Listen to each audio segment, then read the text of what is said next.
When is Jesus coming back? Are there signs we need to be watching for? And if so, what are they? But if not, then what? Get your answers in less than 8 minutes. You're watching Timeless Talks, timeless subjects, information for life. Recently, I was driving back from a couple of Missouri speaking engagements when I saw along the side of the road a sign saying, "Time is up. Jesus is coming." The sign did have a good idea, and I wondered what the Bible would say because people don't seem to ever be able to get the date right. People have been making guesses as to when Jesus will come back for a long time, and none have been correct.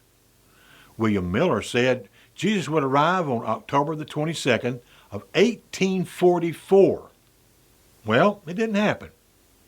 And then Herbert Armstrong said that it would happen sometime during 1975. Well, I happen to remember several good events at the nation's bicentennial of 1976. So Mr. Armstrong was wrong.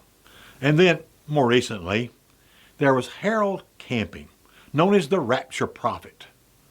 He said it would be on May the 20th and 21st of 2011, as reported by the National Public Radio. NPR also reported the man's death on December the 17th, 2013, about 2.5 years later. Wrong again. Time is up, but not like they were thinking. And here we are asking that same eternal question. When is it coming? Well, why are we even asking it? Is it because we like to live close to the edge? Or is it because we want to keep doing what we think is okay for as long as possible, and then, near the last moment, we quickly make our changes so we can be right with God? We want heaven, but we also want all this good earthly stuff too, and all the pleasures that are there. So what should we be doing? Should we be watching the clock every moment for His return? God has given us answers if we are willing to accept them and live by them. He told Christians in Ephesians 5, "For at one time you were darkness, but now you are light in the Lord. Walk as children of light." Well, that is one thing we can do right now, isn't it? A few verses later, he said, "Look carefully then how you walk, not as unwise, but as wise, making the best use of the time, because the days are evil." Paul wanted them to know that when it comes to living in darkness, time is up. One of the easier to understand passages is 1 Peter 4, beginning in verse 2. It tells us to live for the rest of the time in the flesh, no longer for human passions, but for the will of God.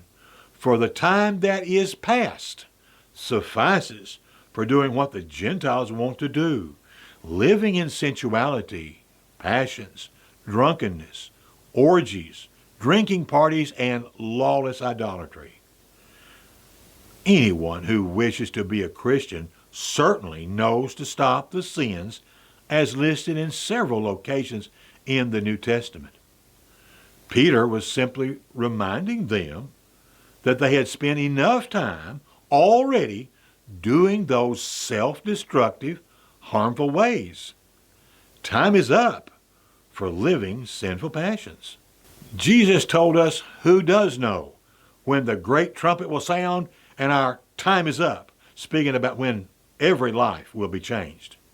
He said in Mark chapter 13, beginning in verse 31, "Heaven and earth will pass away, but my words will not pass away. But concerning that day or that hour, no one knows, not even the angels in heaven, nor the Son, but only the Father. Be on guard. Keep awake, for you do not know when that time will come." Jesus is coming, and the time for living any way we want is gone. Time is up. So how can you start living for God? And what does that mean? And where do you start? And all that other 100 questions you need to ask. Well, don't start worrying. There's no need. Here at Timeless Talks, we will give you lots of good Bible answers. For example, would you like a free copy of the booklet, Afterlife? It's written by Phil Sanders. Learn about what happens after death, the second coming, the resurrection, the judgment, and heaven. All this information is free. Just call 318-596-9121. That's 318-596-9121. Tell us your complete mailing address, and we'll send it to you for free. No strings attached, no obligations, just good Bible information. Are there other Bible questions that you have? You're welcome to use that same phone number to let us know what your questions are. Or better yet, come over to timelesstalks.net. When you get there, look for that search box. Put your request in there. Give us a search. And if you don't find your answers readily available, please use the contact page to let us know what your interests are specifically.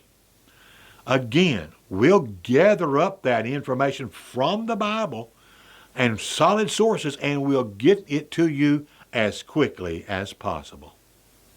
We do want to thank you for the time spent watching. Until we can visit you again, maybe tomorrow. Well, goodbye for now.